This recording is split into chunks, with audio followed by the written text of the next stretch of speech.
سلام به همه بینندگان عزیز. امیدوارم حالتون عالی باشه و با انرژی این ویدیو رو تماشا کنید. قبل از اینکه وارد بخش اصلی بشیم لازم میدونم یک نکته مهم رو با شما در میون دارم.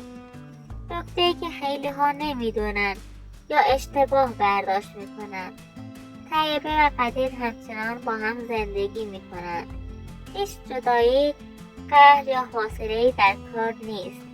تمام نقش هایی که در ویدیو میبینید از دعوا گرفته تا ناراحتی و تنهایی فقط برای بازدید بیشتر و جذب مخاطب طراحی شده است. اینها یک سناریو و بازی حساب شده هستند، نه واقعیت زندگیشون.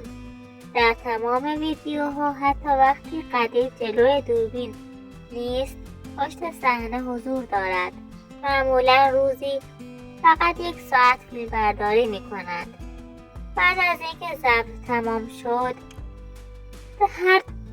هر دو کنار هم بالای سر کارگرها می ایستند تا ساخت و ساز جلو برود و پروژه ها تکمیل شود. یعنی درست همان لحظه‌ای که مخاطب فکر می کند طیبه تنهاست یا قدیر قهر کرده، در واقع هر دو هم هستند و کارهای روزمرهشان را مدیریت می کنند. این تضاد بین چیزی که نشان داده می شود و چیزی که اتفاق می افتد همان نکته ای است که خیلی ها از آن بیخبرند. پس با دقت نگاه کنید، چون ما در این ویدیو قرار است بخش‌های اثری پشت پرده را برای شما روشن کنیم. در ادامه همراه ما باشید.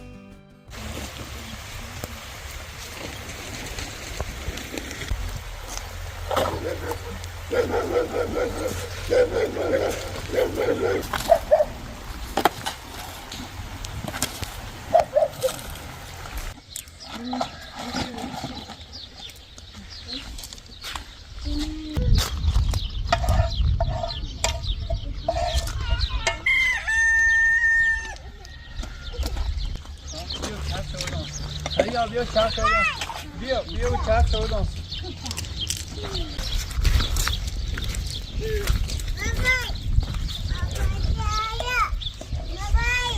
نه اولم سیتا. بیا پیشا پاس. این پاس بیا. این پاس بیا. این پاس هم بیا. این تو با پاسه. ده چیخه بیا بیا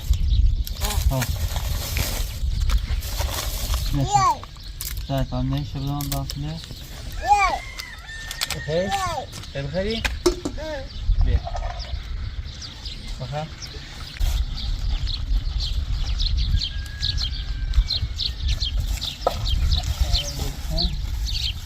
نه باید چیزی یا مستقیم شنی تیمه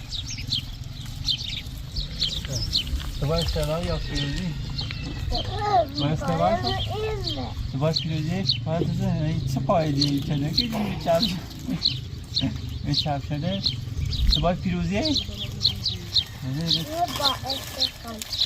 مثلا بزرگای فیروزی ها ناسی بیا باید فیروزی خواه هم باید استقلالی بیا یه استقلال دفعه برای که من زومه ها بیا اینه هم بود بیا اینه هم بود اصلا بیا اینه هم بود بیا اینه هم بود خدا قدیر و طیبه با هم زندگی می کنند. هیچ جدایی، قهر یا فاصله‌ای وجود ندارد. تمام صحنه‌هایی که می‌بینید از ناراحتی گرفته تا رفت و آمدها ساختگیه. فقط یک سناریو برای جذب بازدید بیشتره.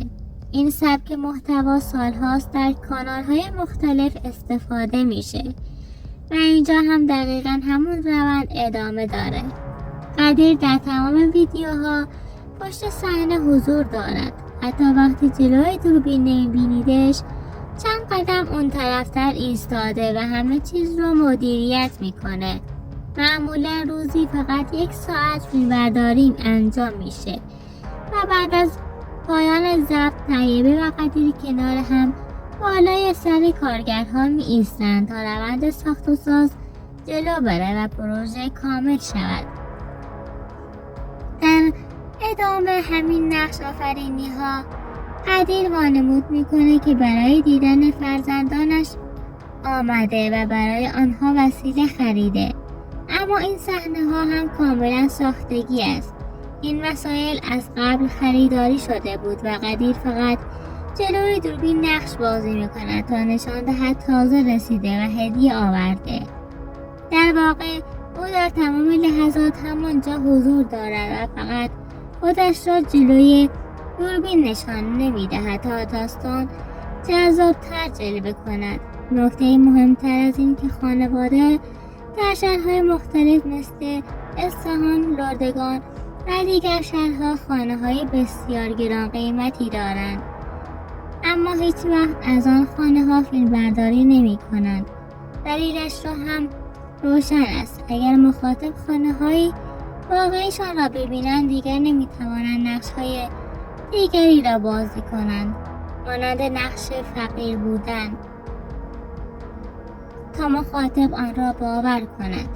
بنابراین تمام صحنه‌هایی که می‌بینید در یک لوکیشن مشخص ضبط می‌شود تا همان فضای نمایشی حفظ شود.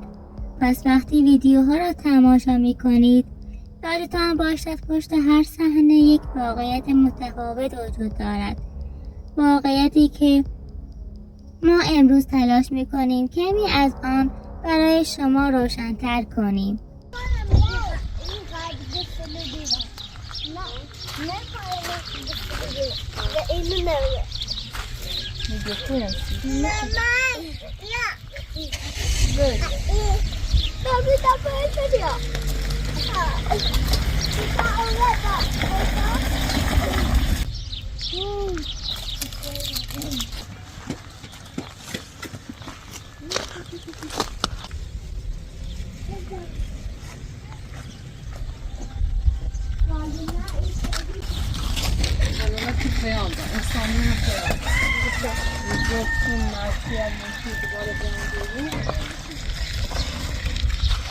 این داخل حسینیه اونجا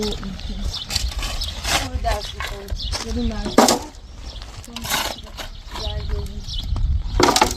این میخواب من درست موافق بیاد بره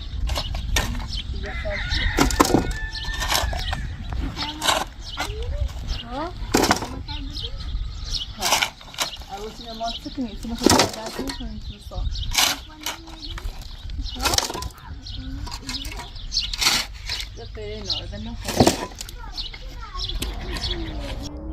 یک نکته مهم رو روشن کنم، نکته‌ای که خیلی ها ازشون بیخبرن و همین باعث شده برداشت‌های اشتباهی درباره بعضی صحنه‌ها شکل بگیره.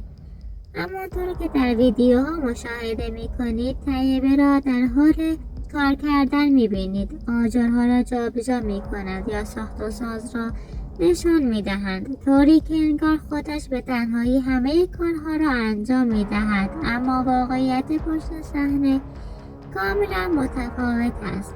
طیبه کارگر دارد و بیشتر کارهای اصلی را هم شوهرش قدیر انجام می‌دهد. قدیر در تمام لحظات پشت صحنه حضور دارد، فقط جلوی دوربین نمی آید تا نقش طیبه پررنگ‌تر دیده شود و مخاطب این صحنه ها را باور کند. او خودش در حال ساخت و ساز است، روال کار هم همیشه همین است. قدیر بخش زیادی از کار را جلو میبرد، کارگر مشغول هستند و وقتی نوبت فیلم برداری میرسه یک بخش کوچک از کار را طیبه انجام میدهد و دوربین روی او نشانه میرود تا طوری دیده شود که او خودش به تنهایی همه چیز را مدیریت میکند. این صحنه ها دقیقاً برای همین طراحی شدند، برای اینکه مخاطب فکر کند طیبه زن سخت کوشی است که بدون کمک کسی در حال ساخت و ساز است، در حالی که واقعیت پشت دوربین چیز دیگری است. این تضاد بین چیزی که نشان داده می شود و چیزی که واقعا اتفاق می افتد همان نکته است که خیلی ها متوجهش نمی شوند. پس وقتی این ویدیوها را می بینید یادتان باشد پشت هر صحنه یک داستان واقعی تر وجود دارد، داستانی که امروز تلاش کردیم کمی از آن را برای شما روشن کنیم و در ادامه همراه ما باشید. برای چی بیارم؟ باش بیارم. یه بودی مزده لیزنه سنگی لیزنه باقا نیستم بودیش بیارم.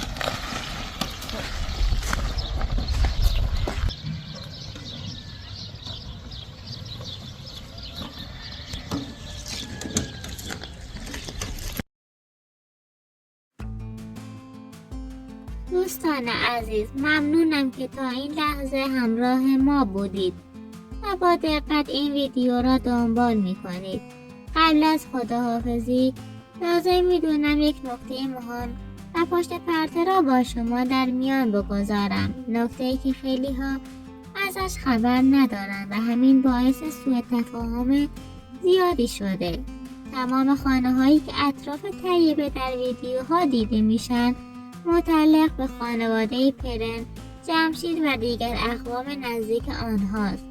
این خانه ها سال هاست توسط همین خانواده ساخته شده و تقریبا همه آنها از طریق درآمد کانال یوتیوب توانستند این ساختمان ها و زمین ها را تهیه کنند. به همین دلیل است که بیشتر از صحنه ها در همین محدوده فیلم برداری می شود، چون همه اعضای خانواده در این منطقه حضور دارند و حضورشان راحت تر است. اما نکته مهم اینجاست، خانه های اصلی واقعی این خانواده ها در شهر لردگان و اصفهان قرار دارد، خانه هایی که بسیار بزرگتر، مجهزتر و گران قیمتتر از چیزی که در ویدیو نشان داده می شود هستند. با این حال آن خانه ها جلوی دوربین نشان نمی دهند، چون اگر مخاطب خانه های واقعیشان را ببیند دیگر نمی توانند نقش هایی مثل سختی، فقیر بودن، تنهایی و کارگری را باور کنند. برای همین نقش ها واقعی تر به نظر می رسند و فیلم برداری را در همین خانه های اطراف انجام می دهند، جایی که ظاهر ساده تری دارد و برای سناریوهای نمایشی مناسب تر است. پس هر بار که ویدیوهای جدید را می بینید یادتان باشد پشت این صحنه ها یک واقعیت بزرگ وجود دارد، واقعیتی که امروز سعی کردیم آن را برای شما روشن کنیم. از همه شما سپاسگزارم و همه شما را به خدای بزرگ میسپارم. تا ویدیوی بعدی، خدا نگهدار.